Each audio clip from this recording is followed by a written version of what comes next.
Nah, kalau seandainya handphone ini disita, pertanyaannya, polisi membuka nggak handphone itu? Saya nggak yakin kalau dia nggak buka. Pasti dia buka. Pasti dibuka. CCTV diambil, saya nggak yakin kalau nggak dibuka. Kenapa dia nggak buka isinya? Otomatis skenario ini semua jadi nggak ada, Pak. Narasi pembunuhan berencana itu Nggak ada. buyar gitu. Buyar semuanya. Konstruksi gitu. pasal 340-nya itu Oh, bubar, Pak. Tidak Ya, ada lah. Jangankan 340, Pak. Mungkin 170-nya juga nggak ada. Analisa saya, ya dia ganti kepala sama anaknya. Supaya anaknya jangan ditangkap. Kafi ini maksudnya. Kafi. Iya. Mas Sarwanto mengatakan apa? Ya kalau tadi Kapolda Jabar sampai Iya, sebegininya. kalau tadi para jangan siapa? Pilihan ganda ya? Iya, pilihan ganda. Kesembronoan, Sembronoan, kepanikan, Kelalaian, kelalaian, dan C. lainnya. Nah, saya dia dah. Apa? Saya kejahatan saya. Wah.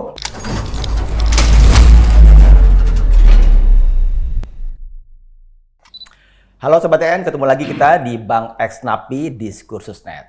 Saya lagi-lagi bersama Mas Reza Indragiri Amril akan membawa Anda untuk lebih mendalami lagi perkembangan kasus pengungkapan kasus dugaan pembunuhan terhadap sejoli Vina dan Eki yang kasusnya meletup di 2016, 27 Agustus. 8 tahun berselang, namun sampai sekarang pengungkapannya masih karut-marut. Sengkarut terjadi di situ. Nanti kita akan bicara dengan dua narasumber yang sudah hadir bersama kami untuk lebih mengupdate perkembangannya. Maksudnya, boleh dong, sapa dulu. Assalamualaikum Sobat DN. Sobat TN, sebelum kita mulai masuk ke sana bersiniar, tentu saja saya berharap Sobat TN untuk subscribe dan nyalakan lonceng notifikasinya. Selebihnya setelah Sobat TN tonton video ini, berulang-ulang sangat dianjurkan. Silakan juga untuk Sobat TN untuk like, comment, and share. Sobat TN, Mas Reza, sekarang kita perkenalkan narasumber yang sudah membersamai kita di sini. Dari seberang dulu deh. Ada Pak Ruli Panggabean, Ya. satu dari tim kuasa hukum Pradi, Ya. yang membela 6 atau 7, Pak? 6. 6 Hari ini, terpidana. 6 berarti Sudirman tidak termasuk di antara Minus Sudirman. Minus Sudirman. Rivaldi, Ucil termasuk. Termasuk. Walaupun situasinya berbeda.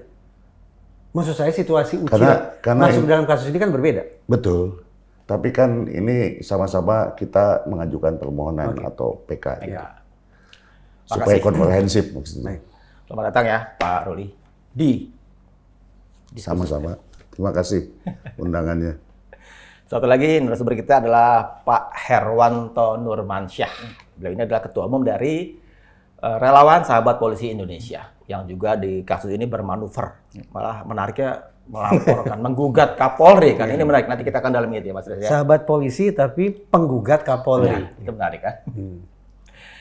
Baik, Sobat TN, kita berangkat bersiniar ya.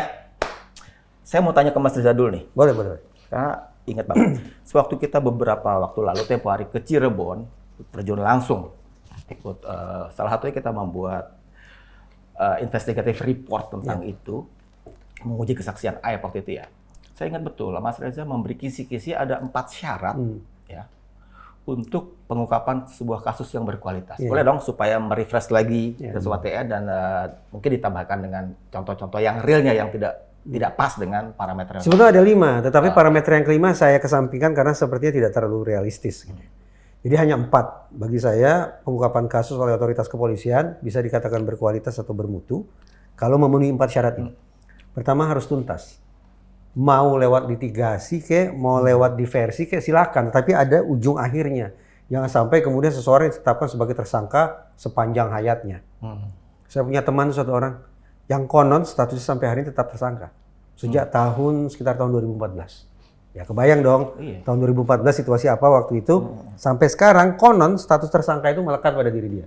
Berarti kan belum tuntas nih kasusnya. Nah, itu satu, ya berarti harus tuntas. Terlepas apakah bersalah atau tidak bersalah, terbukti atau tidak terbukti, itu lain soal. Tapi pokoknya ada ujung akhirnya dari sebuah proses penegakan hukum. Toh kita kan tahu proses hukum itu harus sederhana, cepat dan berbiaya murah. Nah, itu ya. Yang kedua harus menyeluruh. Jadi misalnya nih, dalam kasus Cirebon, anggaplah ada 8 orang terpidana. Seolah-olah sudah tuntas. Tapi belum menyeluruh, karena konon ada 8 sampai 4 DPO lagi. Ya. Nah, berarti belum menyeluruh. Yang ketiga harus objektif. Objektif bagi saya ada dua pemaknaan, Mas Insan. Objektif dalam pengertian bahwa pengungkapan kasus itu penegakan hukumnya harus sesuai dengan koridor yang berlaku, koridor hukum yang berlaku. Apa itu? Misalnya tetap harus menjunjung praduga tak bersalah, kemudian juga harus menghormati hak asasi manusia. Nah, ini menyangkut penyiksaan terhadap para tersangka terpidana Ya, gitu ya. ketika ada tersangka yang dianiaya atau diperlakukan secara keji ketika interogasi, kan maka sesungguhnya tidak objektif dalam pengertian tidak sesuai dengan peraturan yang berlaku. Ya. Objektif yang kedua bahwa proses pengungkapan kasusnya harus sesuai dengan kaidah saintifik, bukan intuisi, bukan konon jam terbang saya lebih tinggi pasti jitu, tidak bisa. Harus bisa dipertanggungjawabkan secara keilmuan, secara saintifik. Itu yang ketiga. Yang keempat, di kasus Vina Eki ini scientific based evidence-nya kan kedodoran banget kelihatan. sejak awal kita diskusi kita sudah menyoroti masalah itu tuh. Yang kemudian hari secara kebetulan segendang sepenarian dengan testimoni sekaligus otokritiknya Kapolri bahwa tahun 2016 pengungkapan kasus Cirebon tidak sesuai dengan kaidah saintifik. Nah, yang keempat, ketika polisi bekerja mengungkap sebuah kasus, itu kan bukan hanya untuk kepentingan polisi, bukan hanya untuk kepentingan korban, bukan hanya untuk kepentingan para pelaku, tapi juga kepentingan masyarakat luas. Karena itu, syarat yang keempat bahwa pengungkapan kasus itu berkualitas adalah transparansi. Terkomunikasikan secara baik ke publik. Anggaplah kerja di belakang layarnya bagus nih, kerja di kantor penegakan hukumnya bagus. Tapi kalau tidak tersampaikan ke publik, dengan kata lain, prinsip transparansinya tidak terpenuhi, maka saya ragu bahwa kemudian masyarakat akan bisa merespon atau menyikapi secara positif, akan menganggap ini sebagai sebuah apresiasi dari otoritas penegakan hukum. Transparansi itu penting. Tapi kalau ada anggapan bahwa kerja-kerja polisi, domain polisi, ya nggak semuanya harus bisa. Maka tadi saya katakan, publik kan? transparansi secara memadai. Saya tidak mengatakan 100% pukul rata dari hulu sampai hilir, semuanya harus disampaikan ke publik, tidak demikian. Tetapi secara memadai. Karena juga publik butuh penjelasan, publik butuh rasa aman. Untuk meyakinkan kita semua bahwa polisi sungguh-sungguh bekerja. Nah, kalau 4 syarat itu, saya ulangi, tuntas, menyeluruh, objektif, transparan terpenuhi, maka sahlah sudah kita mengatakan ini proses kerja penegakan hukum atau pengungkapan kasus yang berkualitas. Kalau hanya terpenuhi sebagian, apalagi tidak terpenuhi sama sekali, maaf kata, seperti yang terjadi pada kasus Cirebon kan seperti itu ya. Maka harus saya katakan ini bukan sebuah potret penegakan hukum yang berkualitas. Mas Reza masih berkukuh pada pendapat awal-awal dulu bahwa kasus ini masih bisa dipertanyakan apakah ini betul-betul pembunuhan terhadap 2 korban, adakah betul terjadinya ruda paksa terhadap almarhumah Vina. Masih pada tetap sampai hari ini saya tetap bertanya apakah memang kita bisa menyematkan judul pembunuhan, apalagi pembunuhan berencana. Itu persoalan pertama. Persoalan yang kedua, apakah benar sudah terjadi ruda paksa terhadap almarhumah? Sampai hari ini 2 pertanyaan yang kita ajukan sejak awal sekali belum terjawab. Karena itu lagi-lagi kita membahas kasus Cirebon. Betul. Sekarang kita tanya para narasumber kita. Yang notabene berseberangan dengan kepolisian. Bahwa kejanggalan demi kejanggalan terkait kasus Vina Eki itu 8 tahun yang lalu, sekarang semakin banyak bermunculan. BAP ditarik, keterangan ditarik, segala macam lah itu kan. Dan kemudian sejak Hakim Tunggal Pra-Peradilan, Eman Sulaiman, memutus bahwa status tersangka Peggy Setiawan itu oleh Polda tidak sah dan batal demi hukum, ini dinamika kasusnya tuh kencang banget terasa. Pak Ruli, tim Bapak yang membela 6 terpidana di luar Sudirman, kan belakangan getol banget ini. Melaporkan pihak-pihak tertentu ke Barreskrim ya. Ada Pak Rudiana, nah, itu atas nama Hadi Saputra ya, kalau yang Pak Rudiana ya, laporannya ya. Enggak, cuman tunggal Rudiana aja. Yang pertama adalah Pasren dan Kavi. Yang kedua adalah Aep dan Dede. Yang ketiga Rudiana. baru Rudiana. Kalau yang Rudiana bukannya atas nama terpidana Hadi Saputra ininya? Pelapornya ya, Pelapornya atas ya. nama Hadi Saputra. Yang 2 lain pelapornya adalah? Yang satu Ibu Aminah. Oke. Yang Pasren itu Ibu Aminah. Kemudian yang kedua Aep dan Dede itu adalah saya. Saya juga mewakili terpidana karena mereka di dalam. Yang ketiga ini yang Rudiana ini adalah rekan saya Jutek Wongso. Gitu. Boleh Pak dielaborate? Jadi gini, Satu-satunya Pak, ya, dari yang mana Bapak boleh pilih? Yang saya Rudiana dulu saya atau yang mulai dari Pasren? awal gitu karena jadi ini kan persoalan sudah 8 tahun yang lalu Pak. Iya. Sudah kusut Iya. dan saya baru menerima kuasa ini ya kurang lebih 2 bulan yang lalu lah. Sehingga saya coba merangkaikan, saya bikin investigasi internal, saya rangkaikan kegiatannya semua dari awal sampai akhir. Saya mulai dari jembatan itu Pak, betul. Ya, di mana jembatan itu menurut saya itu wilayahnya adalah wilayah Sumber Pak, Polres Kabupaten. Polres Kabupaten. Ya kan? Bahkan yang datang pertama pun dari Polsek Polsek Talun. Talun. Yang mana itu adalah di bawah dari Polres Sumber. Ya. Nah, tetapi dan ketika kemudian diadakan olah TKP pada waktu itu dinyatakan bahwa itu laka, Ya. ya kan? Saya kira kalau insting seorang polisi begitu melihat hal seperti itu, udah yakinlah kita aja yang umum bisa ngelihat, apalagi polisi ini laka atau kejahatan. Nah, kalau yang olah TKP polisi pada waktu itu menyatakan kecelakaan, selesai masalahnya. Maka tidak ada otopsi. Itulah kemudian pada keesokan harinya dikebumikan. Barulah kemudian 3 hari kemudian, Pak Rudiana yang juga adalah ayah korban, merasa bahwa ada keanehan tentang kecelakaan ini. Kemudian dia melakukan penyelidikan sendiri. Tunggu Pak, saya sedikit potong Pak. Sebelum Bapak lanjut. Di jembatan Talun itu kan juga ditemukan serpihan daging kan di baut penerangan jalan umum. Betul. Itu jadi katakanlah amunisi buat Bapak nggak itu? Oh iya Pak, iya Pak. Kan kita mesti tentukan dulu apakah itu kecelakaan atau kejahatan gitu. Tapi saya ambil dua-duanya deh. Ya kecelakaan juga kita antisipasi, kalaupun ini kejahatan juga kita antisipasi gitu. Dengan serpihan daging di baut penerangan jalan umum, apa yang bisa dikatakan dengan itu tentang kasus itu jadinya? Menurut saya, kalau serpihan daging ini kan harus diteliti lebih dalam, Pak. Apalagi itu fotonya foto 8 tahun yang lalu. Apakah betul daging? Apalagi waktu itu tidak ada tes untuk itu gitu loh. Apakah itu daging manusia atau apa itu? Kan belum tahu gitu loh. Sehingga menurut saya itu kalau nggak ada data pendukungnya, ahlinya dan lain sebagainya, ya sulit untuk dijadikan novum. Menurut saya ya gitu ya. Karena ya ahli digital kan harus menentukan bahwa ini original nggak 8 tahun yang lalu dan lain sebagainya gitu. Saya mundur dulu Pak ya. 6 orang terpidana memasukkan Rivaldi di situ. Kan Rivaldi kasus yang berbeda Pak. Benar bahwa dia punya masalah hukum, tapi kan berbedalah dengan 7 orang terpidana lainnya. Kenapa Rivaldi diikutkan? Inilah rangkaian kegiatan lidik yang dilakukan oleh Rudiana.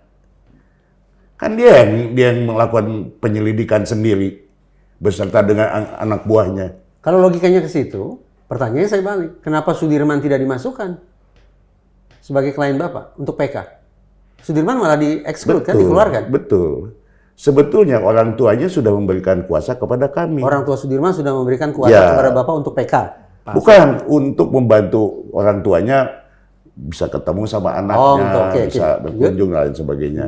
Yang mana itu tentu pintu masuk buat kami gitu loh. Nah tetapi rupanya ini saya tidak tahu bagaimana ini polisi menghambat dengan tidak mempertemukan kita gitu. Hanya khusus dengan Sudirman? Hanya Sudirman. Hanya khusus dengan Sudirman, Polda Jabar tutup akses itu? Tutup akses itu. Kenapa? Ya, Bapak tanya saja ke Polda Jabar. Tapi intinya bahwa saya sampai ke Dirjen Lapas, Pak. Mengadukan hal ini gitu. Kenapa kita nggak punya akses untuk bisa ketemu? Padahal mereka ini sudah narapidana. Yang notabene adalah tanggung jawab kepala lapas. Gitu kan? Lalu jawabannya apa? Dirjen Begitu Lapas? kita balik ke Bandung jadi boleh, Pak. Oh. Gitu. Sebelumnya ketika kita menghadap atau ketemu kepala lapas, dia menyatakannya bahwa izin dulu sama Polda. Saya kan bingung. Ini kok izin sama Polda? Ini kan tanggung tanggung jawab kepala lapas, gitu kan? Nah, menurut dia ada surat bond dari polisi dalam perkara Peggy ini, gitu. Jadi ya sudah, saya nggak mau ngambil arah ke sana, ya saya langsung ke Dirjen Lapas saja gitu loh. Karena undang-undang pemasyarakatan kan 2 kali 24 jam Pak, penyidik itu boleh ngebond. Setelah itu harus dikembalikan. Nah, faktanya sekarang, mulai 23 Mei yang lalu sampai hari ini, saya nggak ada tuh di lapas Bancai yang notabene dia dititipkannya di situ. Jangan-jangan udah balik ke Cirebon? Kita kan cek Pak, kita anggota kita ada di Cirebon, ada di Bandung, ada di Jakarta, gitu. Nggak ada. Gitu. Nah. Jadi sebutlah Sudirman ini dibond secara ilegal gitu? Faktanya begitu. Oleh Polda Jabar? Iya. Intinya begini, kami pernah diberikan izin akses yang katakanlah terbatas ya, yaitu membolehkan membesuk hanya orang tuanya. Ya, itu yang diberitakan di media juga begitu. Hanya orang tuanya yang boleh. Hanya orang tuanya, ibu bapaknya. Kakaknya pun nggak boleh. Tapi kami sebagai kuasa hukumnya, karena memang dia kerinduan ingin ketemu anaknya, ya silahkan saja gitu. Gitu. Nah, kemudian upaya yang kami lakukan untuk itu, kami sudah tulis surat sama Kalapas dan tembusan ke Dirjen Pas, ke Komnas HAM bahwa segera kembalikan itu. Kan selesai Pak, masalah Peggy. Apalagi yang ditunggu? Kembalikan dong ke Cirebon, ke Kesambi, ya kan? Mereka itu dipindahkan seturut Peggy ditangkap Polda polisi kan? Dipindahkan buru-buru ke Bandung di 3 lapas yang berbeda kan? Setelah Peggy ditangkap, beberapa saat kemudian mereka di Sudirman di lapas Bancai, terus 2 itu berkelompok, 1 di lapas Jelokong, 2 di lapas Jelokong, 1 di Bancai, 5 di Kebonwaru. Gitu. Dan sampai sekarang belum lagi dikembalikan ke Cirebon belum ya? dikembalikan lagi, sedangkan orang tuanya kan bukan orang kaya Pak. Dia untuk bisa datang ke Bandung aja, ya kita yang bantulah. Ini bisa disebut sebagai kejanggalan tidak? Saya capek ngomong kejanggalan, apalagi ya Pak. Kalau memang bisa disebut sebagai kejanggalan, ada tidak komunikasi Bapak Polda Jabar sepertinya tidak bisa diajak komunikasi nih. Lanjut ke Mabes Polri. Saya Pak, sebelum masalah ini ke Dirjen Lapas, saya sudah minta bikin surat bahkan tertulis untuk audiensi dengan Dirkrim Polda Jabar. Tertulis Pak. Nggak ada tuh jawabannya apapun. Artinya kan ya pihak Polda Jabar dalam hal ini menutup benteng lah ya, artinya membuka benteng ya. Haknya beliau ya silahkan saja gitu. Tapi ya jangan salahkan juga karena kita tidak akan berhenti. Sepanjang Bapak bekerja sebagai advokat, ada tidak situasi penegakan hukum yang sejanggal ini Pak? Wah belum ada Pak. Ini kita bicara Polda Jabar loh Pak. Polda Jabar loh Pak, bukan Polda Polda Pedalaman loh, bukan loh. Ini Polda Jabar loh. Belum Pak, saya kan hampir saya seumur saya buka kantor kan saya di Bandung Pak. Ya, oke. Nggak ada, belum ada Pak. Baru kali ini. Ya. Dan ini menurut saya tragedi kemanusiaan Pak. Gitu yang harus mendapat perhatian semua publik gitu mengetahui. Tadi soal akses itu juga. Ya mestinya kan Bapak juga bilang bahwa segala sesuatu harus transparan, ya kan? Walaupun ada tidak batasannya. 100% memadai lah.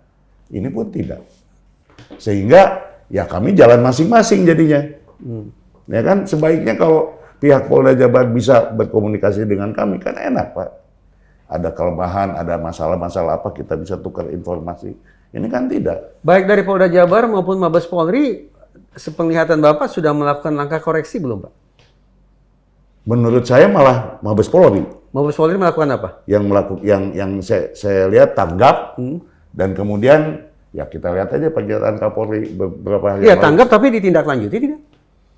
Karena dalam ingatan saya mungkin keliru ya. Ini Pak, ini barusan nih saya yang telepon tuh dari sana Pak gitu. Sana tuh mana Pak? Dari Mabes Polri gitu. Untuk ya istilahnya mungkin dia ini tadi seperti Bapak nanya itu tanggapan itu kan gitu. Ya kita harapkan saja Pak bahwa ke depan ini bisa terbuka dengan ya Nah ini loh. Tadi kan saya katakan di bagian awal sebetulnya ada 5 parameter kan, tapi yang satu saya kesampingkan. Apa itu? Nah, itu. Ada tenggat waktu yang jelas. Karena kalau tidak jadi simple future tense terus. Seperti Bapak katakan, kita berharap nanti akan, tapi tidak ada tenggat waktu definitif. Betul. Sampai kemudian tanda petik publik hilang kesabaran, ajukan gugatan. Gitu kan. Nyambung. Kan ini seperti hakim deh yang bikin tenggat waktunya. Kan seolah-olah begitu jadinya Pak ya. Hakim tentukan tenggat waktunya kapan ini harus langkah koreksi ini harus dilakukan. Betul. Jadi kalau Pak Ruli bilang Mabes Polri yang kelihatan responsif, itu karena Propam dan Itwasemnya udah turun ke lapangan gitu? Saya nggak tahu Pak. Tapi intinya begini, ketika KP membuat laporan tentang Rudiana, itu debatnya kencang Pak. Karena mereka mengarahkan kami untuk ke Propam. Maaf, Bapak melaporkan untuk apa lagi? Kenapa saya tanya? Karena Kadif Humas sudah mengumumkan Pak, Kadif Humas Polri. Betul. Rudiana selaku orang tua korban tidak melakukan pelanggaran etik. Betul. Untuk apa Bapak panjang-panjang dengan membuat laporan lagi? Betul. Saya melaporkan itu Rudiana secara pribadi, bukan Ibtunya. Kenapa? Dia melakukan penganiayaan, diduga. Ketika dia melakukan penyelidikan sendiri. Dia interogasi sendiri dan seterusnya gitu. Maka yang saya persangkakan adalah Rudiana selaku pribadi. Gitu. Karena kalau Rudiana selaku itu kan sudah katanya di Propam. Maka saya menuduhnya Rudiana secara pribadi. Apa itu nggak boleh, Pak? Ya, saya boleh. kira kita melihat ke belakang kasus Sambo juga kan demikian. Terus terang nih Pak ya, kalau Bapak katakan Mabes Polri responsif, lebih tanggap. Konkretnya apa? Menerima laporan saya. Sekedar menerima laporan menurut saya bukan bentuk responsif. Memang pada dasarnya Polri tidak boleh menolak laporan masyarakat. Betul Pak. Maksud saya begini, laporan ini kan ada macam-macam Pak. Ada sifatnya Dumas, pengaduan masyarakat, ya kan. Ada sifatnya LI, laporan kejadian, dan yang paling tinggi adalah LP, laporan polisi. Nah, kalau laporan polisi itu harus ditindaklanjuti, Pak. Oke. Gitu. Jadi itu harus ditindaklanjuti. Dan tiga laporan kami LP, Pak. Gitu. Artinya dia akan menindaklanjuti. Ulang, Pak. AFDD dilaporkan terkait dengan? Yang pertama, Kahfi dulu sama Pasren. Ya. Kahfi dan Pasren dilaporkan terkait? Dilaporkan terkait pengakuan pengakuan Pasren bahwa dia tidak tidur di sana. Oke. 8 orang ini tidak tidur di sana. Ya, tidak tidur di rumah dia. Gitu kan. Ya. Sedangkan masyarakat di situ, kami punya bukti, kami sudah mintain semuanya bahwa semua merujuk ke sana. Tapi kita dalami satu-satu laporan, Pak ya. Betul. Untuk hal semacam itu saja kenapa harus sampai dilaporkan? Urgensinya di mana? Sebetulnya begini. Pasren sekedar mengatakan orang-orang itu tidak nginap di rumah saya, udah sebatas itu. Karena begini, Bapak bisa bayangkan akibat pengakuan atau kesaksian dia, 5 ini masuk di dalam, Pak. Padahal mereka itu berkumpul ada 10 orang di situ. 10, Pak. Tapi 5 yang jadi terpidana. Kenapa nggak 10 aja? Perkiraan Bapak? Ya inilah, saya nggak nyebut kejanggalan, apalagi ya di atasnya itu gitu. Saya udah capek saya ngomong kejanggalan gitu. Apa kepentingan Pasren membuat cerita palsu kalau itu dianggap memang cerita palsu? Ini analisa loh Pak ya. Analisa. Analisa saya, ya dia ganti kepala sama anaknya supaya anaknya jangan ditangkap. Kahfi ini maksudnya. Kahfi. Iya. Analisa saya loh. Iya. Dan sekarang Kahfi juga orkestrasinya sama bicara dengan bapaknya. Ya, Jadi bilang tidak ada tuh teman-temannya itu. Kahfi itu jam kan 9 malam dia melepaskan diri dari kumpulan teman-temannya itu kan, dan dia tidak tahu apa yang terjadi dengan teman-temannya. Dia pulang ke rumah Pak Pasren, rumahnya dia sendiri kan. Ya itu. Sedangkan sekian banyak saksi menyatakan mereka di situ. Baik, itu Pak Pasren dan Kahfi. Laporan terhadap siapa lagi? Aep dan Dede. Aep itu dalam kesaksiannya dia menyatakan dari jarak, kalau di BAP-nya Pak, jarak 50 meter. Saya ngecek 125 meter, Pak. Kita ke Cirebon waktu itu. Saya ngecek, saya ngitung sendiri, Pak, 125. Dan saya datang itu pas keadaan malam, karena saya pengen memastikan gitu kondisinya. Sama pertanyaan saya, apa kepentingan seorang Aep bikin cerita yang Bapak anggap palsu itu? Ini analisa, Pak ya. Analisa lagi. Analisa lagi. Iya. Karena kan analisa saya ya karena mereka sebelumnya bermasalah dengan anak-anak ini. Dengan warga setempat yang digerebek bawa Betul. perempuan itu ya. Misalnya balas dendam nih gitu. Betul. Analisa saya begitu gitu. Kok dia bisa tahu ini, mengenali muka-muka ini gitu loh. Artinya kan muka-muka inilah yang datang pada waktu itu kan. Gitu. Padahal gelap malam itu. Betul. Oke. Pak Pasren, Kahfi, Aep, Dede. Dede. Dede sama Aep tuh satu paket ya. Siapa? Aep sama Dede satu paket. paket. Paket. Yang ketiga, laporan ini. yang ketiga, Rudiana. Rudiana. Terkait Rudiana ini saya bisa menyatakan analisa saya nih, balik analisa lagi nih ya. Analisa saya dialah otaknya gitu loh. Yang mengarang cerita ini sedemikian rupa, Bapak bisa bayangkan coba. Dia dalam laporannya sudah bisa menguraikan ini pembunuhan dilakukan oleh ini dan dalam waktu 3-4 jam gitu. Dia bilang pengakuan menurut dia katanya itu dapat dari AFDD. Kalau kita cek pengakuan AFDD nggak begitu kok.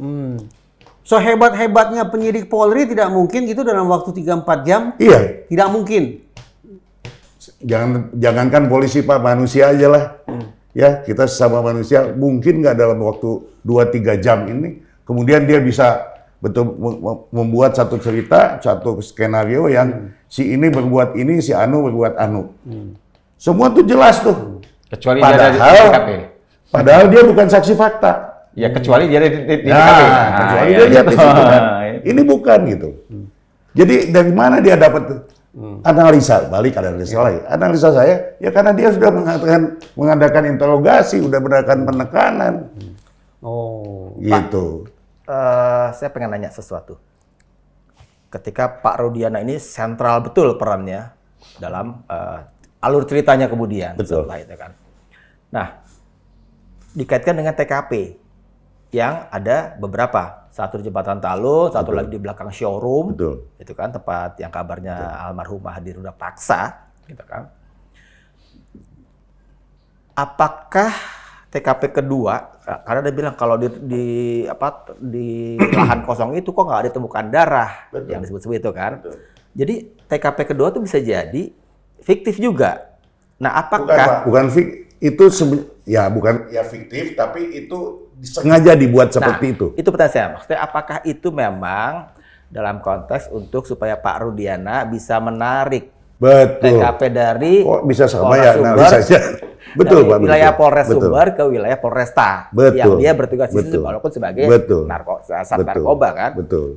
Jadi analisa saya juga Pak. Itu analisa Bapak juga. Karena begini Pak, si anak itu ketika olah TKP, Si anak itu siapa maksudnya? terpidana, Oh. kan dia direkonstruksi nih, Iya, iya. datang ke tempat itu nih, dia nolak untuk ikut itu, mereka nolak Pak. Ya itu fakta bahwa mereka merasa tidak berbuat seperti itu gitu loh. Nah, makanya perannya digantikan oleh yang lain. Gitu. Itulah yang saya pikir bahwa ini analisa kita sama bahwa ini sengaja untuk menarik perkara ini masuk ke dalam Polresta Cirebon. Supaya Pak Rudiana bisa Betul. leluasa itu ya, bisa. Lalu Pak, yang lain lagi adalah laporan Pak Rudiana itu adalah mengenai pengeroyokan Pak. Pasal 170. Gitu kan? Tapi kalau kita lihat dakwaannya menjadi 340. Padahal di antara mereka sendiri juga tidak ada yang saling tidak kenal. Bagaimana mungkin mereka bisa dikatakan bersama-sama merencanakan? Ini hal yang menurut saya bukan aneh lagi ya, tetapi udah sulap lah gitu ya. Dan kemudian Peggy Setiawan yang ditangkap kemarin Betul. bukan Ternyata tersangkanya. bukan kan? Harusnya kan ketika dia disebut otak kejahatan itu dia yang ngatur-ngatur semua dong. Betul. Apa Jadi- sebetulnya implikasinya, Pak? Andaikan seluruh laporan Bapak berproses. Implikasinya, Iya. tentu saja Pak, jangankan tiga-tiganya Berproses. diproses dan kemudian dinyatakan sebagai tersangka lah gitu ya. Iya. Otomatis skenario ini semua jadi nggak ada Pak. Narasi pembunuhan berencana itu Nggak ada. buyar gitu. Buyar semuanya. Konstruksi gitu. pasal 340-nya itu Wah, bubar, Pak. Tidak Ya, jadi- ada lah. Jangankan 340, Pak. Mungkin 170-nya juga nggak ada. Jadi ya kita kan boleh punya strategi masing-masing dalam hal ini gitu loh. Jadi saya kira ya kita lihat aja. Makanya saya bilang, ayo kita uji aja gitu. Tapi maaf ya sekali lagi, saya masih terpikir ini karena yang satu ini kan anggaplah punya disabilitas ya, atau punya kondisi khusus lah terkait dengan mental atau kecerdasannya. Sudirman maksudnya. Sudirman. Sudirman keluar atau tidak berada dalam strategi Bapak dong. Karena tidak termasuk dalam pihak yang Bapak wakili. Betul, Pak. Cuman maksud saya begini. Tadi Bapak sudah sampaikan bahwa kondisi Sudirman Beda. ya, beda dengan yang lain. Iya, iya. Dan hari ini dijadikan seolah-olah itu, Iya. dijadikan saksi mahkota untuk menjerat yang lain kan begitu. Dari mana polisi itu tahu nama-nama si A, si B, si C dan lain sebagainya? Ya sudah pasti dari Sudirman. Dugaan saya bukan analisa saya gitu. Karena kemudian yang kedua soal Rivaldi ini soal Rivaldi lebih aneh lagi nih. Rivaldi, ya. Alias Kan Ucil. ya Ucil itu. Ini kan dia 2 hari sebelumnya udah ditangkap gitu. Betul. Ya kan untuk perkara yang lain. Yang lain. Gitu kan bukan untuk perkara ini. Tiba-tiba tanggal 31 datang Rudiana dan rombongannya ngambil nih. Dan kemudian dianggap bahwa mereka satu kelompok. Karena apa? Yang kalau analisa saya di Acil ini ada barang bukti berupa senjata tajam gitu. Samurai itu. Nah, gitu. Sehingga dimasukkanlah dia dianggap sebagai bersama-sama. Begitu saya cek satu sama lain, nggak ada yang kenal. Nggak ada yang kenal. Jadi bagaimana mungkin, Pak, gitu loh. Tapi profil Rivaldi sendiri sebetulnya Bapak kenal nggak, Pak? Siapa ini Rivaldi ini? Kenapa ada seorang warga Cirebon bernama Rivaldi alias Ucil punya samurai? Betul ya? Jadi seperti itu ya? memang kalau saya analisa dari semua klien saya ini, Rivaldi lah yang kelihatan nakal. Kemudian dia di antara yang lain, dia paling cerdas, Pak. Sebentar, nakal ini terhadap Nakal- Eki dan Vina atau nakal Oh secara umum? enggak. Di pergaulan gitu. Dia Oh, senang oke. berkelahi. Oh, tapi tidak ada sangkut pautnya dengan Eki dan Nggak Vina? ada. Betul tidak ada? Nggak ada. Oke, lanjut Pak. Ya, Nakal. Nakal. Dan kemudian kejadiannya adalah dia pada waktu tanggal 27 itu kalau nggak salah, dia ditantangin sama seseorang di Gerage di Cirebon itu. Kemudian dia pulang, dia bawa samurai. Nah, disitulah dia ditangkap. Rivaldi alias Ucilnya anggota geng motor? Ya, anggota ekstasi. Ekstasi. Ya, Eki anggota ekstasi bukan sih sebetulnya? Eki ya. ya. Ekstasi geng motornya apa? 04 Sumber Eki. Apa itu nama geng motor? ID-nya Ya geng motor apa namanya? Ekstisi. Ekstasi juga? Ekstasi. Berarti Bapak, satu Bapak kelompok. kalau lihat ya, buka bajunya di sini, Hah? tatonya ekstasi, Pak. Berarti Rudiana. Siapa? Eki Eki dan Sudirman. dan Sorry. Rivaldi. Eki dan Rivaldi alias Ucil ini satu geng. Betul, Mereka saling kenal. saling kenal. Tapi mungkin beda wilayah kali ya. Kalau Tapi si beda Eki wilayah. Ya. Ekstasi Rivaldi dan Ucil kenal Eki. Rivaldi itu ya Ucil. Iya, kenal Eki. Kenal. Dia punya cerita atau informasi tentang Eki? Nggak ada, cuma tahu aja gitu. Cuma tahu aja. Sesama anggota ekstasi lah gitu loh. Sepengetahuan Bapak, geng ekstasi itu memang identik dengan kekerasan. Pada zamannya mungkin ya. Berarti kita juga punya alasan untuk menduga Eki, anggota geng motor, dari situ kita perkirakan Oh, juga ya punya riwayat kekerasan. Ya udah otomatis, Pak. Pada zamannya ya. Pada zamannya. Gitu. Karena yang mereka lakukan kan selalu hal yang berhubungan dengan hal tawuran, perkelahian dan lain sebagainya gitu loh. Nah kan kasus ini kan dibingkai oleh penyidik sebagai pertempuran antara dua geng motor. Jadi Peggy Setiawan dan kawan-kawan nih yang ya termasuk Sudirman kan dianggap geng motor lawannya Eki kan, geng motor Moonraker kalau disebut-sebut. Skenarionya pengennya begitu, Pak. Tapi Tapi nggak masuk gitu. Nggak masuk gitu. Mereka anggota geng kuli bangunan. Ini kan geng kuli bangunan, Pak, gitu loh. Beda lagi gitu. Tapi memang di frame seperti itu gitu. Di framing sama yang buat skenario ini gitu. Pak, tadi kan Bapak mengatakan ya diceklah apakah sebetulnya peristiwa di Cirebon itu merupakan pembunuhan ataukah kecelakaan. Kalau kita mundur lagi, Pak, relevan tidak kalau saya tanya? Anggaplah terjadi kecelakaan, anggaplah mereka meninggal akibat kecelakaan. Tapi penyebab kecelakaannya itu belum juga terjawab kan, Pak? Apakah Ya, dalam Pak. situasi kejar-kejaran? Jadi kecelakaan itu kan serempet. ada dua macam, Pak. Nah, ya. Kecelakaan akibat diri sendiri Kecelakaan tunggal? dan akibat orang lain Iya. kan. Misalnya dipepet gitu Betul. kan, itu kan bisa juga begitu kan, Iya, Pak. iya. Jadi ya analisa ke sana tentu silakan saja untuk kita kaji satu-satu gitu. Tapi Pak, saksi-saksi atau penduduk yang saya udah ambil semua pendapatnya melalui surat tuh, Iya. nggak ada malam itu kejadian itu, Pak. Dengan kata lain, Ribut-ribut. almarhum dan almarhumah ini meninggal akibat kecelakaan tunggal. Sepertinya begitu. seperti itu. Sepertinya seperti itu. Kalau ada kan Pak, itu ada namanya siapa namanya yang dia bengkelnya tuh pasti di kakinya jembatan itu dia.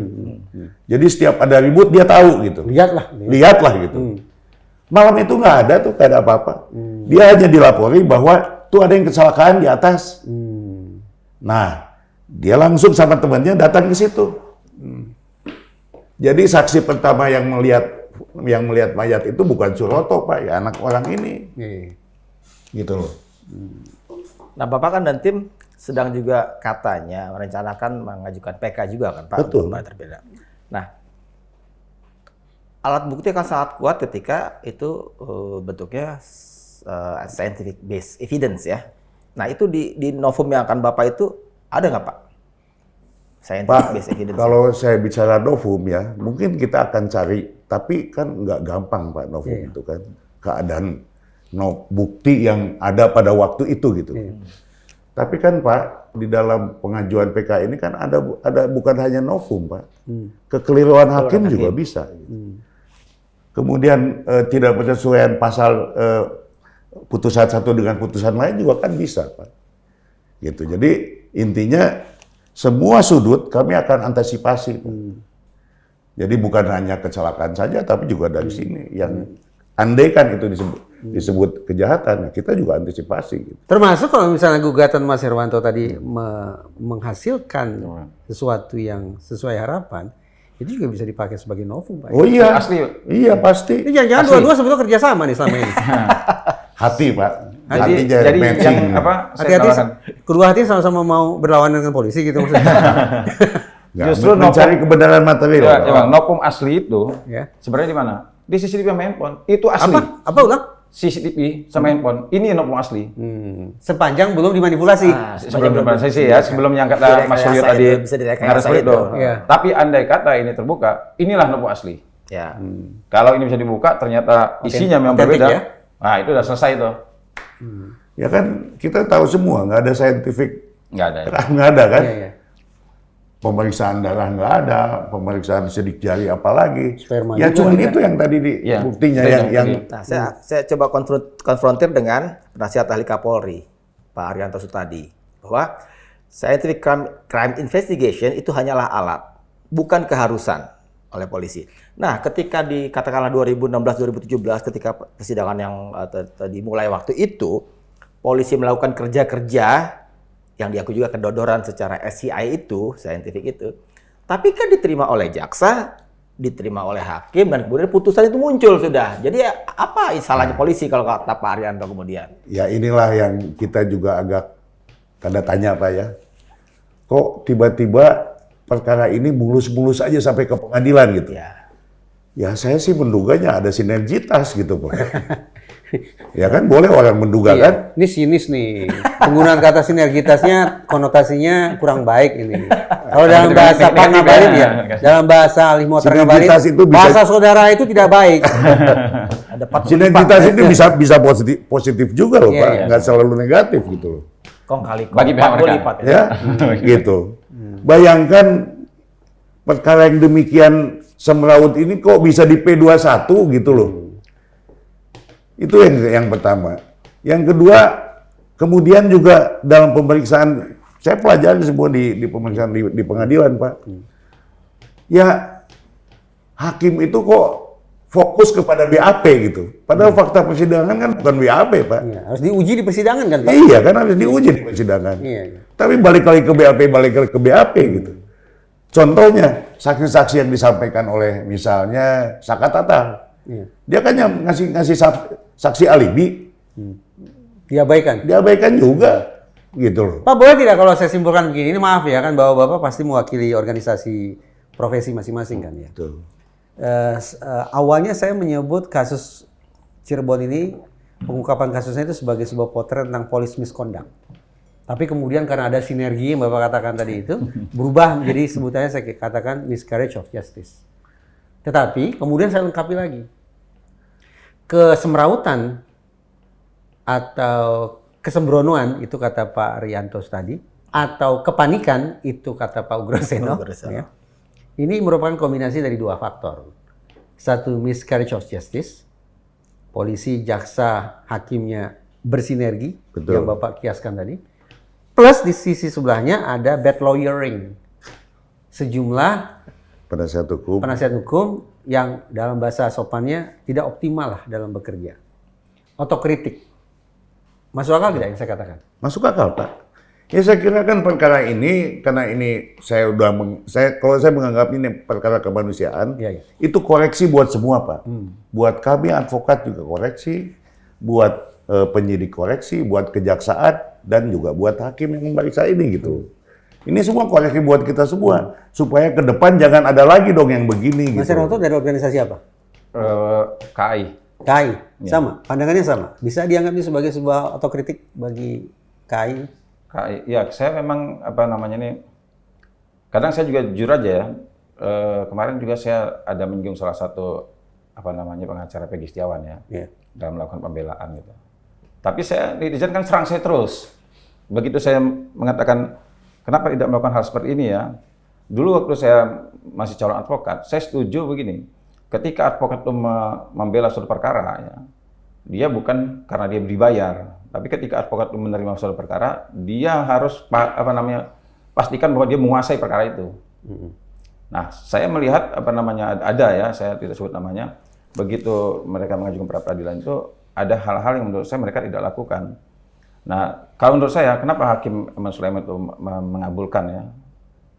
Ya ini autokritika buat saya juga sebagai pengacara ya. Ada hakim itu mengabulkan permohonan itu karena dia mengetahui bahwa perkara ini sebenarnya sudah amburadul berkasnya. Bukan karena pembelaannya ya. Bukan karena pembelaannya secara maksimal untuk dia menangkan perkara itu. Tapi memang hakim mengetahui bahwa berkas ini sudah nggak ini. Nah, kalau kita bicara masalah syarat formal dari seseorang mengajukan permohonan penangguhan penahanan, banyak materi-materi tidak dibahas di situ. Syarat-syaratnya itu. Contohnya tidak ada penyelidikan, tapi tidak dibahas di situ. Nah, jadi ada juga kemungkinan tidak maksimalnya advokat untuk melakukan pembelaan, ada juga. Ada mengkritik penasihat hukum Peggy Setiawan pada aspek apanya? Mereka menang kok. Iya benar, menang. Tapi kan menangnya begini. Saya berharapnya begini, bahwa contohnya begini. Kemarin ada Rasman sempat ribut kan ya? Adu argumentasi. Bahwa ada perkataan begini, pernyataan. Kalau seandainya Hakim Eman Sulaiman ini dilaporkan, maka akan gaduh se-Indonesia. Nah, saya tidak setuju dengan kalimat seperti itu. Saya bilang begini loh, silakan hak dia mau melaporkan gitu kan. Tapi maksud saya kalimat itu harus dibantah dengan kalimat hukum lagi. Jangan sampai begini loh, jangan sampai Peggy Setiawan ini keluar hanya karena desakan masyarakat. Kalau kita mau membuktikan bahwa Peggy Setiawan ini tidak bersalah, buktikan secara hukum. Nah, saya maunya begitu. Saya maunya Peggy Setiawan ini kenapa? Dia bebas benar gitu bahwa dia bukan pelakunya. Masyarakat ini menganggap bahwa putusan pra peradilan itu, ya benar, putusan pra peradilan itu membebaskan dia. Tapi bukan mengatakan dia bukan pelakunya. Ya memang, bukan itu proporsinya pra peradilan. Ya. Cuman kan pengertian masyarakat bahwa, oh dia bebas. Bahkan saya mengusulkan pada saat itu, Presiden buatlah tim gabungan pencari fakta. Karena ini sudah melibatkan beberapa institusi, kepolisian, kejaksaan, kehakiman. Ini kan kita seolah-olah kesalahannya soalnya dia polisi aja kelihatannya kan. Padahal ya jaksa juga P21. Hakim apalagi berani hukum orang sampai seumur hidup dengan berkas seperti ini. Nah, kalau dibilang permasalahan banyak sekali permasalahan. Sekarang saya tadi yang Abang bilang bahwa penasihat ahli Kapolri mengatakan seperti itu. Saya jujur aja, saya meragukan keahlian dia sebagai penasihat Kapolri kalau mengatakan seperti itu. Bagaimana keterangan saksi, saya katakan bahwa kalau keterangan itu tidak didukung dengan scientific crime investigation, ini tidak bisa disebut dengan alat bukti. Ini informasi-informasi awal aja. Ulang. Ya. Bagaimana? Kalau seandainya keterangan saksi ya tidak didukung dengan alat bukti yang lain yang hasil dari metode ilmiah tadi, scientific crime investigation itu, maka ini saya tidak setuju kalau ini disebut dengan alat bukti. Sudirman contohnya, ada yang memberikan keterangan, oh ini dengan latar belakang begini, terus juga AF latar belakang begini, oh silahkan orang memberikan keterangan. Tapi keterangan saksi ini bisa dikatakan menjadi alat bukti kalau didukung dengan alat bukti yang lain yang hasil dari scientific crime investigation. Kalau Pak Arianto mengatakan seperti itu, menurut saya Pak Arianto ini nggak ngerti. Nggak, ini rumusan itu ada di mana? Bahwa keterangan saksi baru berkedudukan sebagai alat bukti kalau sudah teruji, didukung secara saintifik. Itu rumusannya di mana? Saya tidak bisa rumusan ini Pak Reza ya. Berarti kan tafsiran. Iya, berarti Pak Arianto juga tidak salah dong. Tapi namanya tafsiran. Oke, iya benar. Tapi tafsiran saya ini diamini loh sama Pak Kapolri. Dia mengatakan 2016 itu benar. Kenapa? Alat bukti tidak didukung dengan hasil kerja saintifik. Ya, scientific crime investigation. Kenapa saya katakan bahwa scientific crime investigation itu bisa memastikan bahwa apakah keterangan saksi ini bisa dijadikan alat bukti? Karena scientific crime investigation ini adalah alat bukti yang tidak bisa dibantah. Tidak bisa dibantah. Nah, makanya saya selalu mengatakan begini, kalau tadi kita berdebat apakah ini kecelakaan, apa ini TKP yang di sini, apa tarik sana, tarik sini gitu kan. Kalau saya mengatakan pertama, bahwa TKP itu bukanlah di SCP-11 atau umpamanya di jembatan itu. Kalau umpamanya TKP yang sebenarnya ya, tadi yang dikatakan bahwa scientific crime investigation, kita kembali nih sama perkara Pak Ferdi Sambo. Pak Ferdi Sambo itu begitu dikatakan Joshua itu meninggal, Pak Ferdi Sambo langsung ngomong loh, saya tidak ada di TKP katanya. Gaduh itu tidak ada di TKP. Begitu Pak Kapolri bentuk tim, hal apa yang dilakukan pertama? Apa namanya itu tes DNA identifikasi yang dia lakukan tuh, forensik identifikasi. Itu kesimpulan tim pertama mengatakan bahwa gini, di TKP ditemukan jumlah 5 orang. Ini yang pertama kali menyeret Ferdi Sambo sama istrinya. Jadi tes DNA forensik identifikasi itu kan menentukan jumlah orang yang ada di TKP. Kalau umpamanya hasil tes DNA forensik identifikasi itu tidak ada, saya meragukan bahwa ada nggak TKP-nya atau TKP bukan di sana. Andai kata di SCP-11 nih, kita anggaplah ya di SCP-11 diadakan nih tes DNA forensik identifikasi untuk menentukan jumlah orangnya, bukan siapa pelakunya ya, jumlah orangnya. Rasa-rasanya walaupun hanya 1 atau 2 atau 3 pasti ketemu pelakunya. Dan tidak ada namanya DPO dihapus dan sebagainya. Jumlah orang yang ada di sana sudah bisa dipastikan. Nah, kenapa jumlah orang yang tidak bisa dipastikan apalagi sampai 3 dihapus dan sebagainya? Karena tadi tidak menggunakan scientific crime investigation, hanya mengandalkan keterangan. Iya. Nah, kalau Pak Arianto mengatakan scientific crime investigation itu hanya salah, Pak. Kita bisa menghukum orang, pastikan bahwa ini dia pelakunya. Bukan kalau hanya mengandalkan keterangan. Nggak bisa mengada-ngada. Kita di sepakat. sini ada 10 orang, ada uang hilang 1 juta, pasti 10 orang. Iya pasti. Tapi siapa pelakunya? Nggak bisa temukan, bebasin aja. Kenapa kita mesti bersiko mau menghukum orang? Ini kan enggak. Kalau saya berapa kali saya mendengarkan Pak Arianto. Saya pernah juga diundang di salah satu live sama Pak Arianto. Sayangnya dia tidak mau lagi. Bahkan dia mengatakan, iya saya temukan kejanggalan-kejanggalan. Harusnya Pak Arianto jangan bolak-balik ngomongnya. Kalau memang temukan kejanggalan, ya cari dong kejanggalan seperti apa. Jangan mengatakan bahwa scientific crime investigation itu hal yang jangan. Justru scientific crime investigation itulah alat bukti yang tidak bisa dibantah. Kekacauan saat ini tidak akan terjadi seandainya Polri disiplin dengan... Oh iya, scientific ini tidak mungkin. Tidak mungkin, luar biasa. Saya sudah mengalami, saya ini ambil S2, ngambil ahlinya khusus menangani perkara begini. Jadi memang scientific crime investigation itu luar biasa hasilnya. Kalau menggunakan metode ilmiah berdasar ilmu pengetahuan, tidak mungkin saya salah orang. Saya ini bunuh, boleh kok saya bilang nggak bunuh. Saya berkuasa boleh kok, tapi hasil scientific crime investigation membuktikan kalau ditemukan sperma di tubuh korban Vina umpamanya, dilakukan tes DNA forensik biologis itu kan, DNA biologis. Nih Pak, apalagi sidik jari lagi. Saya baca itu di ilmu pengetahuan Islam itu ternyata 7 bulan kita di dalam kandungan katanya, sidik jari kita sudah diciptakan sama Tuhan. Dan tidak ada orang manusia berdua dengan sidik jari sama, tidak ada. Itulah saking canggihnya scientific crime investigation itu. Begitu dia tes, dia bisa menentukan jumlah orang yang berada di TKP. Selanjutnya itu tes DNA, forensik, identifikasi. Tapi kalau tes identifikasi biologis, contohnya sperma, darah dan lain sebagainya, bisa menentukan itu siapa orangnya. Nah kalau metode ini tidak digunakan ya seperti sekarang, akhirnya apa? Kita menduga-duga, ini pelakunya bukan, ini pelakunya bukan, ini pelakunya bukan. Sekarang ya. Nanti saya kembali ke Mas Hermanto, saya ke Pak Rudi lagi. Bapak kan melaporkan Rudiana Pak ya? Betul. Tapi sekali lagi Pak, saya minta analisis Bapak nih. Bagaimana Propam dan Irwasum Mabes Polri bisa sampai pada sebuah simpulan bahwa Rudiana tidak melakukan pelanggaran etik apapun? Apa yang Bapak bisa katakan tentang simpulan itu? Justru karena ada kesimpulan seperti itu, maka kami ingin buktikan dengan melaporkan Rudiana. Nggak masuk ya kalau saya. Udah disimpulkan kok dilaporkan. Betul. Disimpulkan kan oleh Propam sebagai katakanlah sebagai alat internal mereka gitu ya. Polisinya polisi lah. Polisinya polisi lah gitu. Nah, saya meyakini bahwa ini terjadi tindak pidana berdasarkan tentu saja pengakuan daripada terpidana. Saya bayangkan di sidang Pak, Rudiana atau penasihat hukumnya hanya ingin tunjukkan secara kertas. Yang mulia majelis hakim, ini simpulan dari Propam dan Irwasum. Saya tidak melanggar etik apapun. Lain Pak, kalau di Propam kan itu soal etika kepolisian Pak. Iya. Yang kami laporkan bukan itu. Apanya? Coba pada aspek apanya Pak? Yang kami laporkan adalah tindak pidana. Yang mananya? Coba. Misalnya pemukulan. Pak, kalau kita baca kode etik profesi Polri, salah satu butirnya di pasal 9 atau 10 itu ada. Betul ada Pak. Melakukan penganiayaan, menyiksa dan seterusnya itu melanggar etik. Nah sekarang Bapak melaporkan dari pintu masuk pidana kan? Pidana. Ya pembelaan Bagian dirinya dari itu begitu. Pembelaan dirinya ini Pak. Saya tidak melakukan pelanggaran etik, berarti saya tidak melakukan penganiayaan, penyiksaan apapun terhadap Itulah yang ingin kami uji. Betulkah dia tidak melakukan? Mari kita uji. Karena dengan laporan polisi ini kan semua terbuka, Pak. Nanti jadi saksinya Rudiana siapa, Pak? Propam, Irwasum.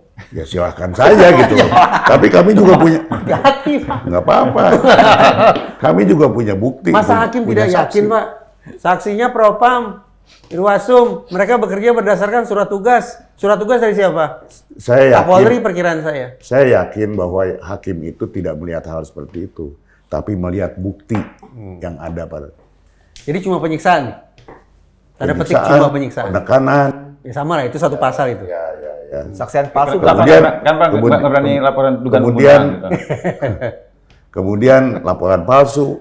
Ada itu etik Pak, nomor 1 Pak, seingat saya Pak. Membuat laporan palsu. Betul. 2. Kemudian Tiga. kemudian saksi palsu Iya. di persidangan. Objektivitas? Ya Pak. Objektivitas seorang Rudiana dipersoalkan tidak, tapi itu bukan persoalan pidana sih ya. Bukan. Bukan pidana. Jadi itulah yang kami. Jadi kalau saya bayangkan begini Pak, kok ada ya seorang katakanlah penegak hukum yang punya nurani yang kalau ini terjadi loh, saya anggap ini ya, kalau ini betul-betul itu terjadi ya.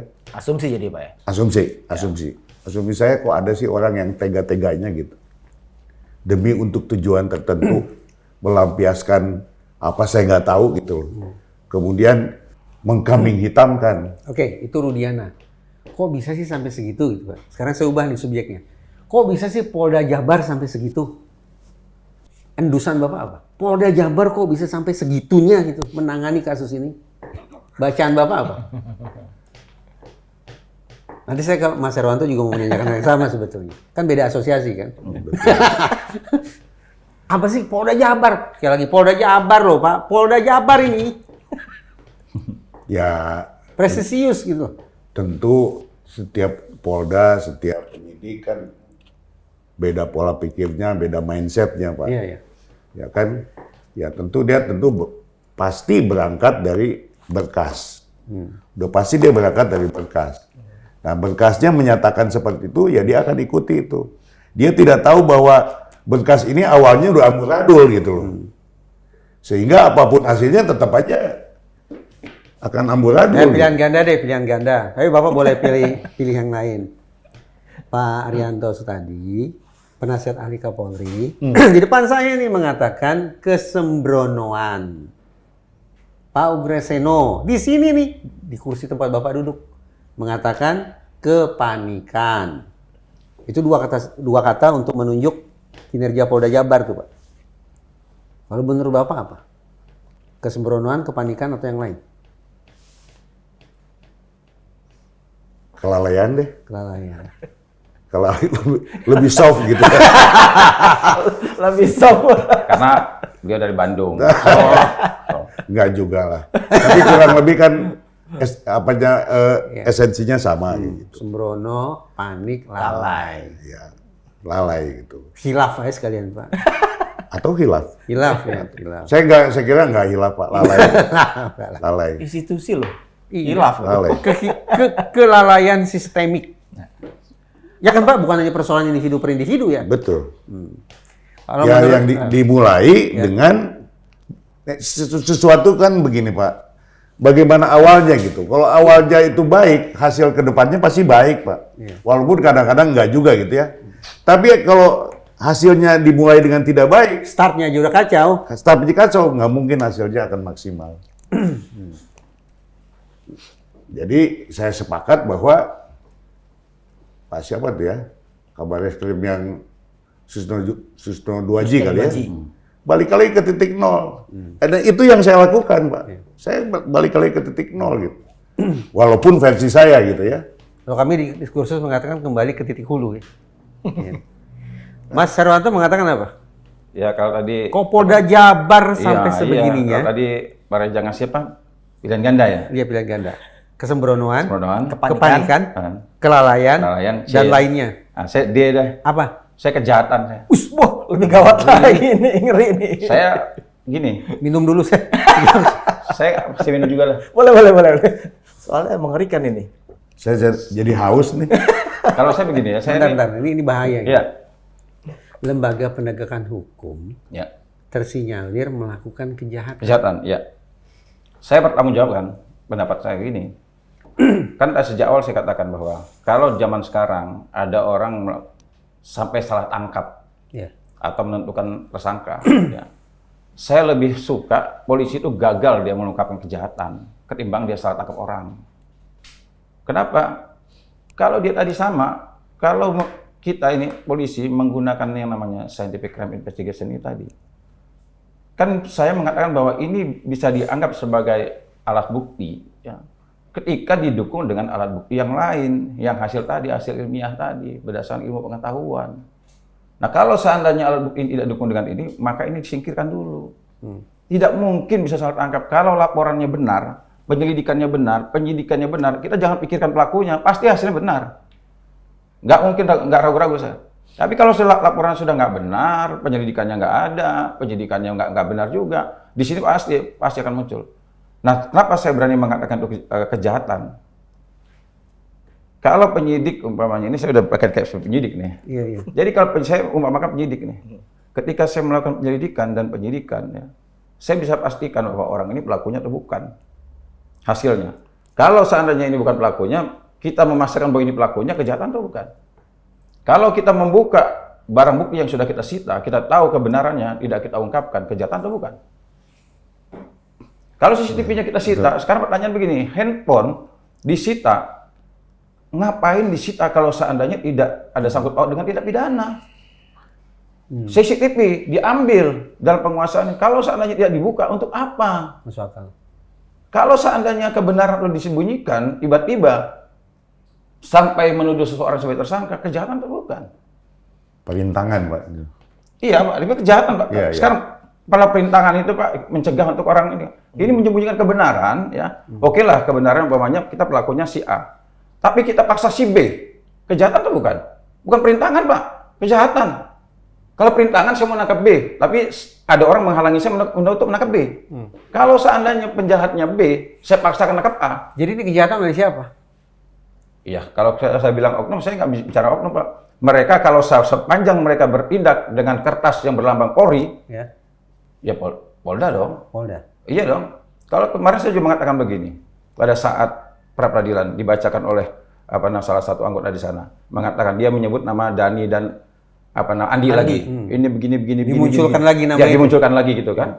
Nah, saya katakan bahwa itu bagaimana Polda Jawa Barat mengatakan seperti itu. Kok menyebut nama orang yang sudah dianulir ya sama dirinya, saya bilang gitu kan. Ini nggak benar Polda. Orang mau ngomong gitu, oh jangan gitu Bang. Itu oknum. Lah, dia duduk di sana kan atas surat kuasa dari Polda Jawa Barat. Masa saya mau mengatakan oknum? Kalau saya keluarnya dari sini, saya dipukul nih sama anggota kepolisian nih. Ribut tuh saya bawa keluar. Boleh oknum. Nah, kalau dia di situ bertindak dan atas nama Polda, masa saya mau mengatakan oknum? Ada surat tugas misalnya Ada surat tugas. Bawa lambang Polri. Terus saya mau mengatakan oknum. Ya nggak bisa dong. Penyidik atas surat perintah dia melakukan penyidikan. Nah, kemudian dia melakukan penyidikan, dia temukan nih, CCTV diambil, handphone dibuka, ditemukan nih, wah Pak, pelakunya A, terus nangkep B. Nah, terus tindakan kita, ada pihak mengatakan, itu oknum. Aduh, rasanya saya, kecuali kalau seandainya ada oknum, jual narkoba di sana, nah itu oknum lah. Kalau seandainya itu, saya sebut kejahatan. Nah, kalau seandainya Wasidip Propam tidak mengerti, kita terbuka aja lah. Ini kita mengungkapkan kebenaran. Kalau seandainya tadi, apalagi umpamanya Pak Rudiana, ya benar itu hasil propam, ya dia tidak terbukti.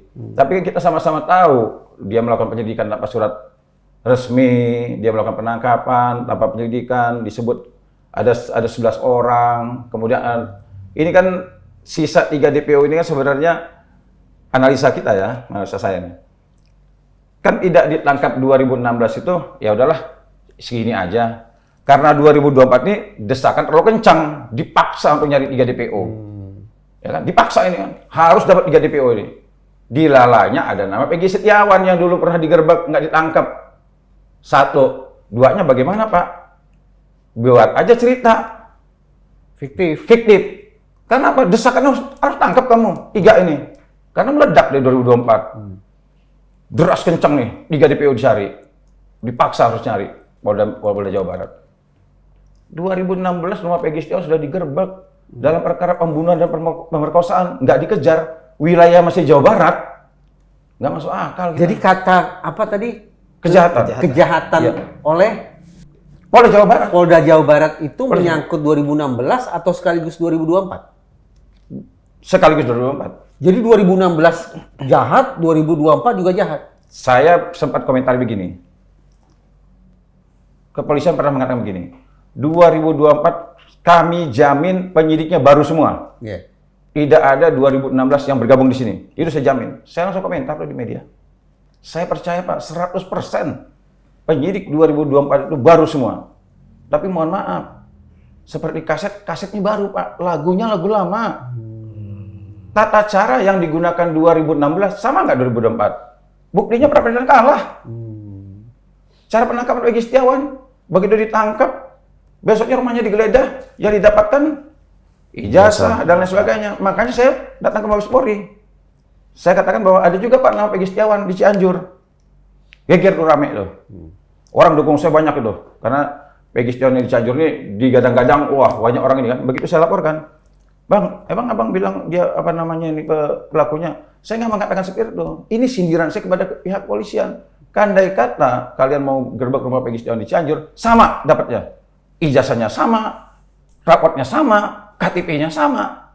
Jadi ini kan hanya memastikan bahwa ini yang ditangkap namanya Peggy Setiawan, bukan pelakunya. Tidak ada alat bukti yang mengarah kepada Peggy Setiawan yang di Cirebon itu bahwa dia pelakunya.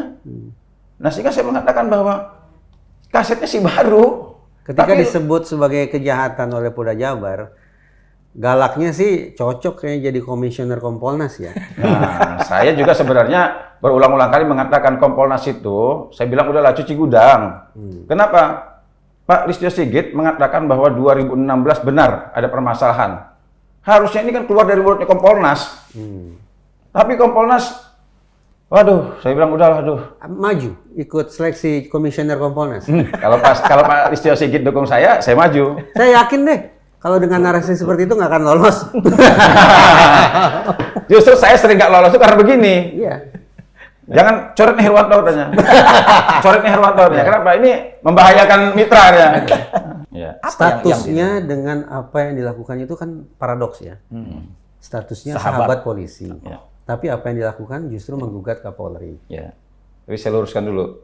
Bukan sahabat polisi. Saya ketua Suara Rakyat Sahabat Kapolri. Kalau sahabat polisi lain lagi. Itu ada Ponda itu. Namanya Ponda Tangguh. Ponda Tangguh Ya, itu Ponda ya. Tangguh itu sahabat polisi. Nah, kemarin begitu saya kritik polisi, dia sempat WA saya. Udah pakai sahabat polisi aja bang. Dia bilang begitu. Enggak, saya bilang saya bukan sahabat polisi, saya sahabat Kapolri. Karena Kapolri mengatakan bahwa yang berani kritik pedas kepolisian akan menjadi sahabat Kapolri. Lebih spesifik, sahabat Kapolri atau sahabatnya Jenderal Listio Sigit? Sahabat Kapolri. Jadi sampai kapanpun, walaupun bukan lagi Jenderal Listio Sigit, tetapi tetap sahabatnya Kapolri. Kecuali Kapolri yang baru nanti dia mengatakan beda dengan Pak Sigit. Oh, Karena Pak Sigit yang mengatakan seperti itu. berarti lebih tepat disebut sebagai sahabatnya Jenderal Listio Sigit. Bisa sedikit ya boleh. Bisa gitu. Nah jadi kemarin saya melakukan gugatan itu karena begini, saya sejak awal memang mengatakan sama seperti tadi yang apa namanya Bang Reza sampaikan tadi ke host juga kan mengatakan bahwa apakah ini peristiwa kecelakaan atau pembunuhan kan? Nah permasalahannya kan pihak kepolisian ini kan tidak melakukan penyelidikan dalam perkara pindah, tidak ada penyelidikan karena laporannya tanggal 31, tangkap tanggal 31. Sementara peristiwa ini kan bukan tangkap tangan. Ya. Kalau peristiwa bukan tangkap tangan, begitu LP tanggal 31, berarti yang keluar surat awal adalah perintah penyelidikan. Apa tugas penyelidikan? Menentukan peristiwanya. Nah, kalau AF itu ketemu sama Pak Rudiana tanggal 31, dia memberi keterangan, sebenarnya dia bukan keterangan disebut dengan alat bukti ya. Walaupun KUHP itu mengatakan keterangan saksi itu alat bukti. Tapi permasalahannya ketika AF mengatakan seperti itu sebenarnya dalam penyelidikan informasi awal. Informasi awal, data-data, bukti-bukti, fakta-fakta, inilah yang akan dibawa di dalam gelar perkara untuk menentukan peristiwanya saja. Kalau seandainya peserta gelar mengatakan bahwa ini peristiwanya tindak pidana, maka diganti dengan menaik penyidikan. Nah, makanya saya katakan tidak ada penyelidikan di situ. Sehingga sampai sekarang masih diperdebatkan apakah ini pembunuhan ataukah kecelakaan. Lah bagaimana sekarang tidak liar di masyarakat, penyelidikannya nggak ada. Nah, sekarang jadi carut-marut nih. Nah, makanya saya gugat pihak polisian itu. Nah, sekarang kenapa saya tidak menggugat Pak Kapolri? Bang Reza sendiri sudah teriak dari awal. Begitu Peggy Setiawan dinyatakan bebas, saya lihat Bang Reza yang pertama kali mengatakan buka itu handphonenya. Pak Susno juga buka itu. Ini kita sudah teriak-teriak buka. Pihak polisian rasanya tidak mendengar atau bagaimana? Tapi kenapa yang digugat kok Kapolri, bukan Kapolda, bukan Direskrimum, misalnya? Nah, karena di dalam Undang-Undang Nomor 2 tahun 2002 itu Kapolri adalah pimpinan kepolisian negara Republik Indonesia dan penanggung jawab penyelenggaraan fungsi kepolisian. Jadi kalau fungsi kepolisian tidak berjalan, penanggung jawabnya adalah Kapolri. Nah, saya menganggap kenapa CCTV tidak dibuka? Kenapa handphone tidak dibuka? Artinya fungsinya tidak berjalan. Kalau seandainya handphone, kita anggaplah handphone ini dianggap, kan barang yang disita itu ada 4 tuh syaratnya. Digunakan untuk melakukan kejahatan, dipersiapkan untuk melakukan kejahatan, atau hasil dari kejahatan. Nah, kalau seandainya handphone ini disita, pertanyaannya, polisi membuka nggak handphone itu? Saya nggak yakin kalau dia nggak buka. Pasti dia buka. Pasti dibuka. CCTV diambil, saya nggak yakin kalau nggak dibuka. Kenapa dia nggak buka isinya? Nah sekarang apalagi CCTV. CCTV ini jauh daripada hubungan tindak pidana, jauh banget. Kalau CCTV ini jauh sama sekali dihubungkan dengan tindak pidana. Justru inilah alat untuk membuka kebenaran fungsinya CCTV. Kalau kita tanya, saya berani bertaruh kalau saya bisa kalah sama pihak polisian dalam perkara ini. Kalau seandainya handphone itu tidak dibuka sama dia, isinya tidak dibuka, ada apa? Jadi kira-kira kenapa?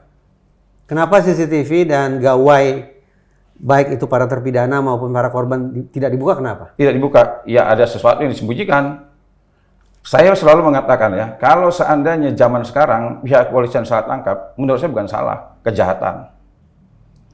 Oh keliru Pak, tangkap orang. Oh kesalahan Pak, tangkap orang. Salah. Scientific crime investigation itu bukan sekarang, zaman dulu udah dipakai. Kalau seandainya pihak kepolisian ya melakukan penyelidikan dan penyidikan menggunakan scientific crime investigation, dia lebih baik tidak menemukan penjahatnya daripada dia salah tangkap. Saya dalami ya. Kalau CCTV dan gawai dibuka, kira-kira apa yang kemudian bisa kita pahami hari ini tentang kasus Cirebon? Yang pertama saya bisa memastikan ya, kecuali dari 8 terpidana itu ada salah satu yang berbeda dari siapa? Si Ripaldi ya. Ucil, ya, Rivaldi Ucil atau tuh. Ucil. Nah, saya kecuali beliau tuh, Ripaldi. Saya meyakini 7 terpidana ini bebas, bukan pelakunya. Saya meyakini kalau dibuka. Dan mungkin pelakunya ya desas-desusnya kan ada kabar ada terkait dengan anak pejabat dan sebagainya. Saya meyakini itu. Saya tidak yakin, tidak masuk dalam akal sehat saya kalau seandainya CCTV dan handphone itu tidak dibuka. Kenapa? Orang sudah dipegang dalam penguasaan mereka. Tidak mungkin tidak dibuka, tidak mungkin tidak tahu hasilnya. Nah, sehingga inilah yang buat saya, ini harus digugat ini. Alasan saya digugat karena begini satu. Yang pertama, di dalam undang-undang advokat itu kita ini advokat. Advokat statusnya penegak hukum. Satu-satunya penegak hukum yang tidak diberikan kewenangan adalah advokat. Yeah. Nah, sehingga saya harus mengajukan terobosan nih. Dulu juga pra peradilan, Pak Budi Gunawan, kalau kita buka di KUHP itu, sampai botak kepala kita nggak temu dasarnya. Dulu ahli hukum mengatakan 1000% Pak pasti ditolak. Faktanya Hakim Sarpin kabulkan itu. Diperkuat oleh MK. Nah, saya sekarang mau nyoba nih. Andai kata kami sebagai advokat diakui sebagai penegak hukum, hakim harusnya kasih kewenangan kita khusus untuk penyitaan. Nah, kalau seandainya pihak kepolisian mau melakukan penyitaan, kami mboknya diajak, begitu disita, langsung dibuka berapa durasinya, isinya apa, saat itu juga dibuka. Sehingga penguasaan benda terhadap pihak penyidik kita ikhlas. Nah, sekarang kalau seandainya kita mengatakan begini, apa nggak bisa kita sebut penyidik ini menyembunyikan kebenaran? Tidak mungkin penyidik tidak tahu kebenarannya. Ini situasi yang Mas Herwanto bayangkan ini kan semua membayangkan ya, membayangkan. Mas Insan mirip banget dengan data di Amerika Serikat untuk kasus-kasus police misconduct gitu ya. Terkait dengan pengungkapan kasus, bentuk yang paling banyak police misconduct-nya adalah itu. Menutup bukti yang sekiranya akan bisa meringankan atau membebaskan terdakwa. Itu yang dilakukan. Dan itu disebut sebagai police misconduct. Alhasil masuk akal. Kalau Mas Herwanto dan kawan-kawan melakukan gugatan semacam ini, berarti tafsiran positifnya kan adalah mencegah agar kelak di kemudian hari tidak ada perbuatan serupa yang terkesan sebagai menutup-nutupi bukti yang kemungkinan akan meringankan atau membebaskan terdakwa. Dengan kata lain, tujuan gugatan ini seolah-olah ingin mengatakan kerja fair saja. Objektif saja. Advokat pun punya akses yang sama untuk menguji bukti tersebut. Kurang lebih begitu kan ya? Betul. Bahkan saya pertebal lagi, bukan hanya meringankan, tapi memastikan. Memastikan. Andai kata sekarang handphone itu dibuka dan chatnya bisa kita print lah kita, atau CCTV kita buka, saya bukan hanya bisa meringankan, memastikan pelakunya atau bukan. Ini pas waktu kita ngobrol sama Mas Roy Suryo, ingat betul saya betapa dengan segala kapasitas keilmuan beliau di bidang IT, kita bicara tentang digital forensik waktu itu kan. Sangat meyakinkan ya. Meyakinkan, dan saya lebih ngeri lagi ketika Mas Roy itu bilang bisa bukan cuma dibuka dibaca, tapi itu bisa direkayasa, kemudian isinya imaging kalau di terminologinya Mas Roy Suryo, di imaging, disedot, direkayasa. Terus dimasukin lagi untuk data yang baru, yang beda banget dari yang asli. Jadi ketika nanti itu dibawa sebagai alat bukti, pakar IT manapun ketika disuruh buka, ya nemuin yang baru itu. Yang udah dimanipulasi itu. Nggak bisa masuk ke yang original. Itu lebih mengerikan lagi kalau itu terjadi. Lebih mengerikan lagi itu. Tapi Mas Herwanto nggak sampai ke sana ya ininya. Saya nggak sampai ke sana, karena itu bukan keilmuan saya itu. Nanti bisa dicek di episode terdahulu, Bang Eksnapi. Sama Mas Roy Suryo tuh membuat saya juga baru banget ini begini. Jadi lebih mengerikan lagi. Gitu. Konkretnya Mas Herwanto, kalau misalnya hakim nanti mengabulkan gugatan, lalu hakim akan memerintahkan Kapolri agar membuka itu. Dan itu harus dipatuhi. Ya, kalau sudah putusan harus patuhi. Maaf maaf nih. Ingat tidak kasus rekening gendut? Ini situasinya beda. Kasus rekening gendut, waktu itu seingat saya Polri pun diminta untuk membuka kan oleh komisi apa ya? Informasi publik atau semacam itu. Itu kan tidak diindahkan. Ya, memang. Nah, artinya kalaupun nanti ini kan perdata kan? Perdata lagi. Perdata. Walaupun hakim memerintahkan, "Hei Kapolri buka itu." Tapi misalnya Kapolri katakanlah sibuk atau segala macam sampai kemudian tidak dibuka, praktis itu hanya jadi macan kertas kan? Ya. Ya memang agak ini juga ya. Sekarang ini kalau saya melihat begini, ada beberapa perkara yang memang apa namanya ya ada rasa khawatir ya, khawatir ini dilaksanakan atau tidak. Saya juga sama, begitu saya gugat Kapolri juga teman-teman banyak yang ngeper lah, ya. Iya. Banyak yang takut, banyak lain sebagainya. Ya kalau saya tanya, Bang, abang ini nggak takut apa nih? Iya. Ya saya bilang saya ini menggugat orang yang baik, orang yang cerdas, ya. Terus juga perkara ini mendapatkan perhatian juga dari publik. Kalau saya menganggap Kapolri ini ibaratnya orang yang jahat, orang yang diktator, saya juga nggak mungkin gugat dia. Nah, saya meyakini kalau ada putusan pengadilan, beliau pasti dengan situasi seperti ini ya, dia patuh. Saya meyakini itu. Karena waktu pas Peggy itu mengajukan permohonan penangguhan penahanan, ya banyaklah desakan-desakan kan, banyak desakan-desakan dari berbagai kalangan. Tangguhkan saja, termasuk kita ngomong tangguhkan saja. Nyatanya pihak Kapolri juga tidak ada bahasa apa-apa, tidak ada tanggapan apa-apa. Begitu putusan, Kapolri langsung nyambut. Ya, kami patuhi. Ya, ini kan dugaan boleh-boleh aja dong. Dugaan, karena di luar sana sudah menjadi liar.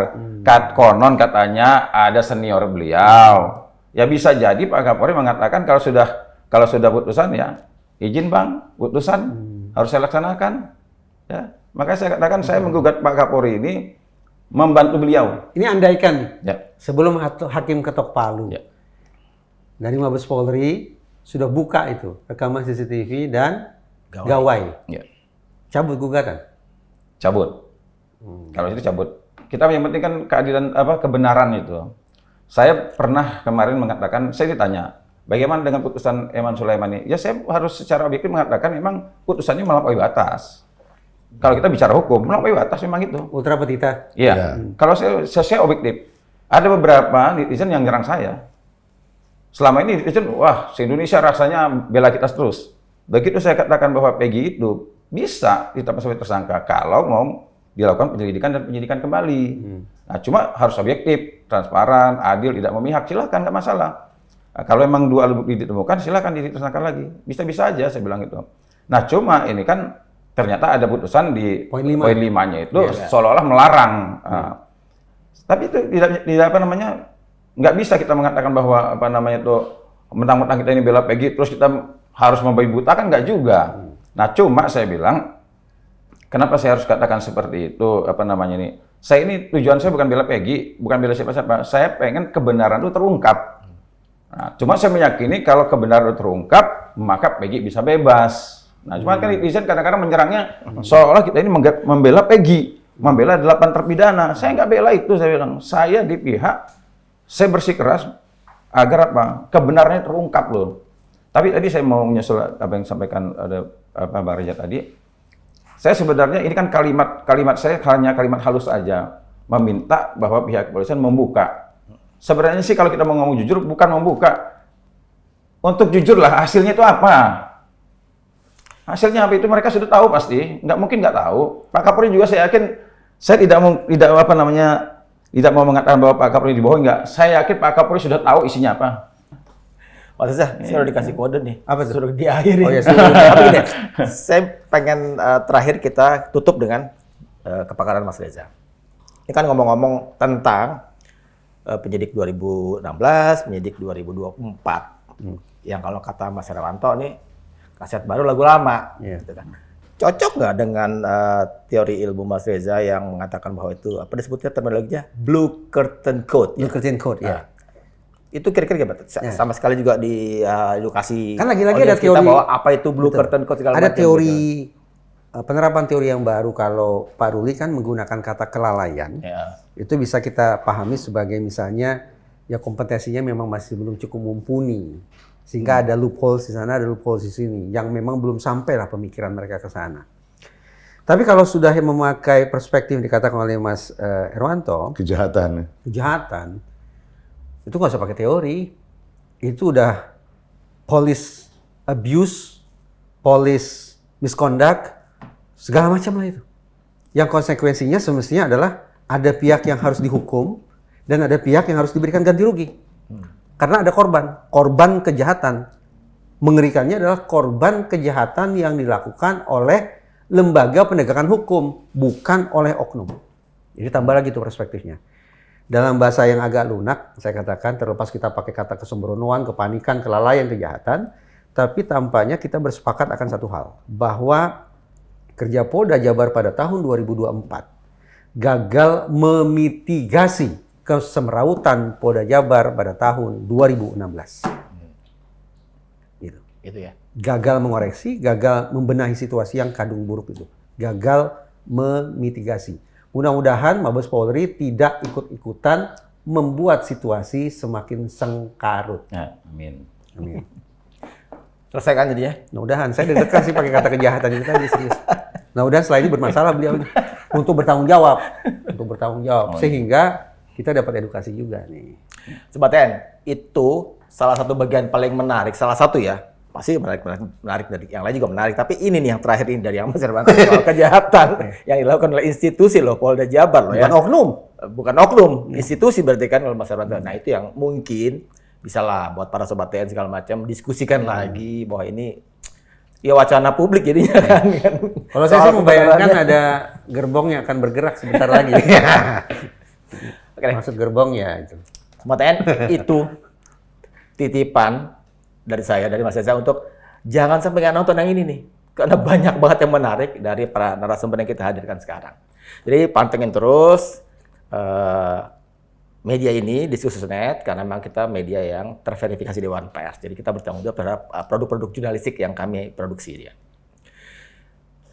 Kami akan terus coba mengawal kasus ini demi kebenaran buat semuanya, kebenaran yang sejati, yang hakiki, yang memuaskan semua pihak harusnya. Gitu. Jadi Mas Reza, kita tutup aja. Saya dan Mas Reza pamit. Tabik.